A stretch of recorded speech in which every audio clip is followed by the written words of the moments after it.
FM 100 ICRT. There you go. Music in the mix for you in the 7 o'clock hour. We always start off with something upbeat like that because it is 7. We're hoping that you're off work. We're going to pump you up a little bit. That was BT, by the way, Simply Being Loved. And along with that is The Wanted and their remix of their single Lightning right here on The Jam. However, right now, on this kind of cool Wednesday evening, we're going to take a different direction in music. And you're going to love it, because I loved it when these two albums came out, and I've been listening to it at home in my car here at the station for the last 10 days or so. Please welcome to the show and the return of a very talented singer and songwriter from Singapore, and you all know her name. It's Tanya Chua, 蔡健雅. Hello. Hey, Joseph. How's it going? It's always enjoyable to have you here. I know, it's been a while. It's been a while. I miss this place. I mean, well, I have not been here since it moved. Yeah, exactly. So this is the first time. The first time you're experiencing this semi-new studio right here. It's beautiful. Hopefully it's something that a musician would appreciate. Oh, always. Yeah. Like, well-built studio with, soundproof walls and exactly. just a space that you can, just chill and hang. Right. It's always important for us. That's why us DJs, we're schizophrenic, right? Because we're in a soundproof room and we always go crazy and scream out loud. Yeah. And no one would ever know. It can get a little isolating, though. Yeah, it could. You're just like, it's really lonely because you're just here by yourself talking to the walls. Right. And they sort of like, they absorb your voice. Mm-hmm. And you feel like you're just talking to walls. But then again, you kind of need an environment like that to inspire yourself, right? I mean, sure. As far as yourself when you I mean, write for songs. songwriting, yes, of course. Right. I thrive in very lonely places. Have you ever written a song while you're in a public place, like, Never. Shimending or anything? Never. That's can be difficult. No, yeah, and by that time, your eyes are just like wandering around. You have no time to think about the distraction, songs of course, and all that. Yeah. Now, I before this hour came about, last hour was, talking up that you're going to be here, and I just said how crazy you are because I am crazy. You just released 2 albums. Schizophrenic. What's going on here? It's fun. You know why? I mean, I'm so excited. This would be the first show that the first radio interview that I'm going to be on, where I would actually fully utilize my bilingual abilities. Yes, indeed. That I can speak 国语 and I can speak English at the same time. Because I have just released a Chinese album and an English album at the same time. Exactly. So it's pretty cool. I'm very psyched about it. Right. But I've not done it yet. Well, the thing is, our listeners are fond of this format, right? They like the biculturalism and bilingual environment that we're creating right here. Yeah. But getting back to this, why? Why on earth did you want to do this 2 at the same time? And it's not. I explained to people, it's not a double CD album. A lot of people do that. And it's not a direct translation of, Exactly. It's like totally like 21 brand new songs. 10 on the Mandarin. Right. 10 on the Chinese and 11 on with Just Say So. Why did I do it? I don't know. I suppose it's a result of some cosmic arrangement. I don't know. I didn't plan for the English to come out. Together with the Chinese. In fact, like when I wrote the songs. Right. They were written about 4 years ago. Right.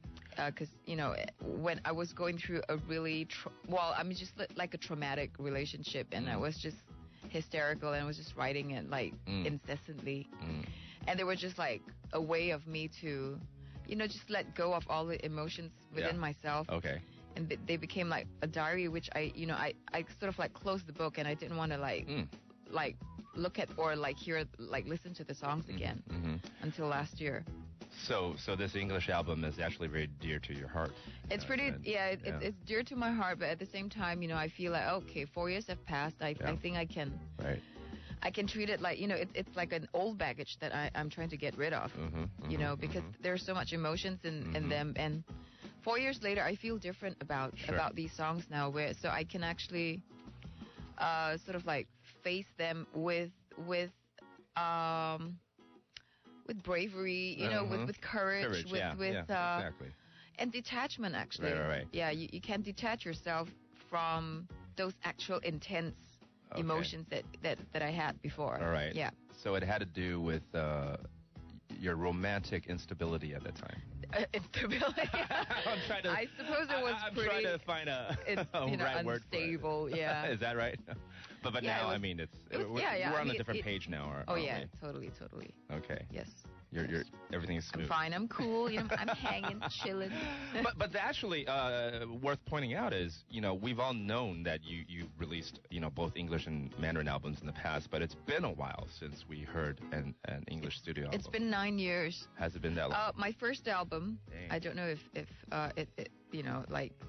I don't know if everyone knows about it. Like my first album was actually an English album, which I released in Singapore. Mm-hmm. And I must say, without the English album, I wouldn't be sitting here actually, because that sort of like opened the door for me to getting like a Chinese record deal. Right. So over the years, I've released like 3 English albums. Yeah. And then at some point, I sort of like I didn't walk away from my English stuff. I sort of like decided to spend more time. I mean, not decided.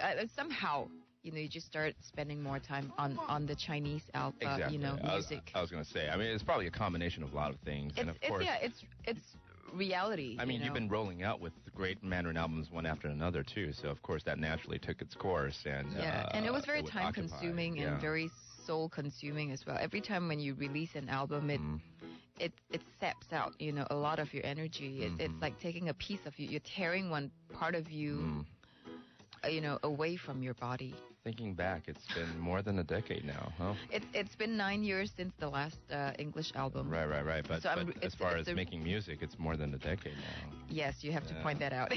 Yeah. I repeat again, more than a decade. More than a decade and a couple more years to add to that.